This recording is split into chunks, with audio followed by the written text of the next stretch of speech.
Welcome to Tasting with Mike and Matt. I'm Mike Veach, and this is my partner in crime, Matt Kohorst. Howdy.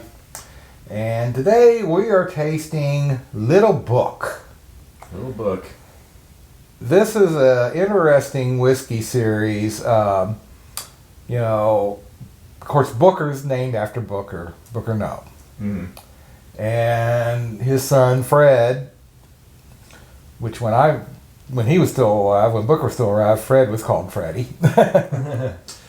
But Fred is kind of in charge now of picking the whiskey that goes, doing the whiskey for Booker's. Mm-hmm. And I think he's even, done some things on his own. It's Fred No, just like Booker No. Well, this is Booker's grandson.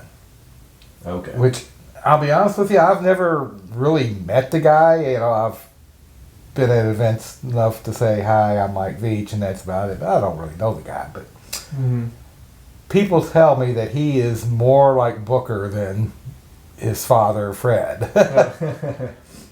And he wanted to get involved in the business, of course, and create a style of whiskey that would be his own. Mm-hmm.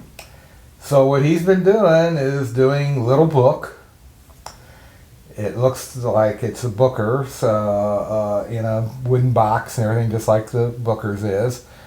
But what he's doing is he is blending different whiskeys together. I don't think he's done a bourbon yet, because it's all been mixtures of like rye and bourbon, Canadian whiskey, rye and bourbon, different things like that. Mm-hmm. And he's created some very interesting flavor profiles. Mm. And I say, with innovation like that, it shows that the family is doing right. It's not going to be one of these cases where the third generation just screws everything up. So this is Little Book, and from Freddie No, and it says on here that this is 2-year-old Kentucky Straight Bourbon Whiskey, 3-year-old Kentucky Straight Malt Whiskey, 5-year-old Kentucky Straight Bourbon Whiskey, and 15-year-old Straight Bourbon Whiskey. So for the most part it is bourbon, but there is some rye whiskey in it, so this is just going to be listed as an American whiskey. Oh, okay. Gotcha. And this is the fifth version of Little Book that's come out. Okay.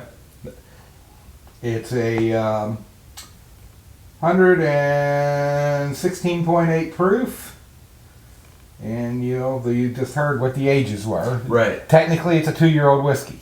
Okay, so it has to go by the youngest. It has to go by the youngest whiskey. But it doesn't have like a percentage of 2-year-old, 3-year-old. Right. They don't tell you what the percentages is. Gotcha. In here are, but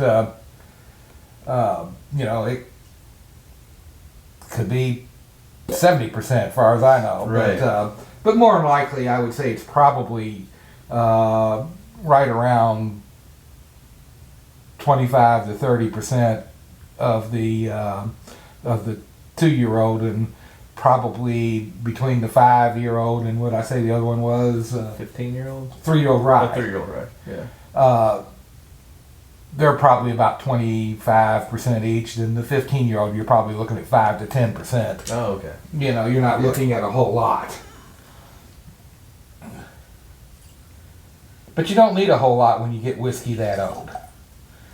When you get whiskey that old, for the most part, you're looking at tannins.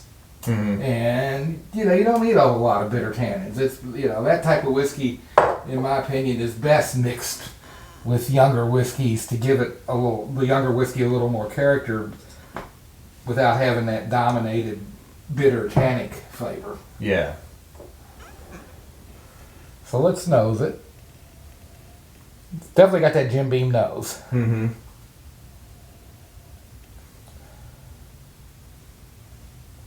It's got a little bit of, what would you call that? Coffee, maybe? Mm-hmm. Coffee, leathery. Like, yeah, oak. And Oak, butter. yeah, a little peanut butter. Yeah, it's your Jim Beam nose, but it is a little different though. It is a little, yeah. And that's probably that rye whiskey in there. So let's taste it.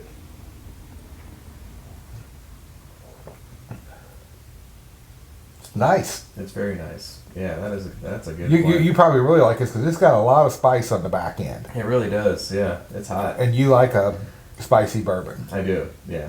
I wouldn't say it's hot. It's spicy. Right. Mm-hmm. It's not a burn, but it's a spiciness, you know. Right, yeah.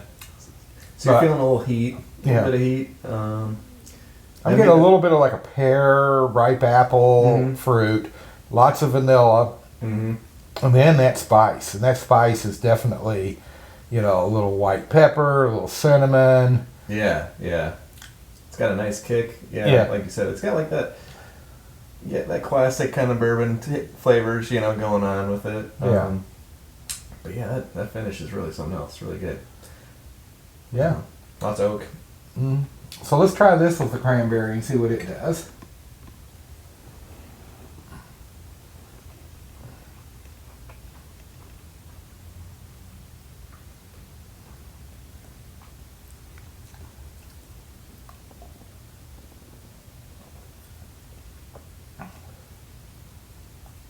That almost turned it into like raspberry for me.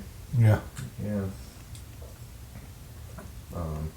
Some vanilla. Vanilla, and that cranberry, raspberry flavor. I don't know if that's so much from the whiskey or the cranberry, or when the whiskey's changing the cranberry's flavor, or the cranberry's changing the whiskey's flavor. Right. I think it lessened the lessened the spice. The spice. Yeah. Not as spicy.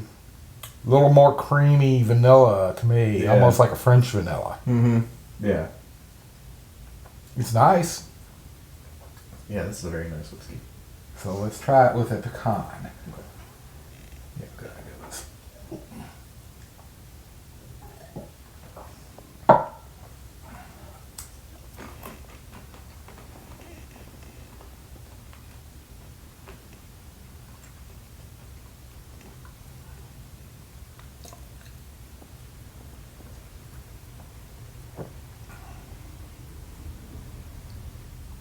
That surprises me. I was really expecting the spice to come back in spades, and it didn't. It didn't. No. I got like. But the vanilla is really nice. Yeah, yeah. And you get a little bit of that, pecan nuttiness hanging in there, but it's also a little bit of that Jim Beam peanut butter. Right. Yeah. Makes it nice and creamy. Right. Very creamy. Excellent mouthfeel. Yeah. So let's try one other thing. We don't normally do this, but because it's 116 proof, let's add just a little water.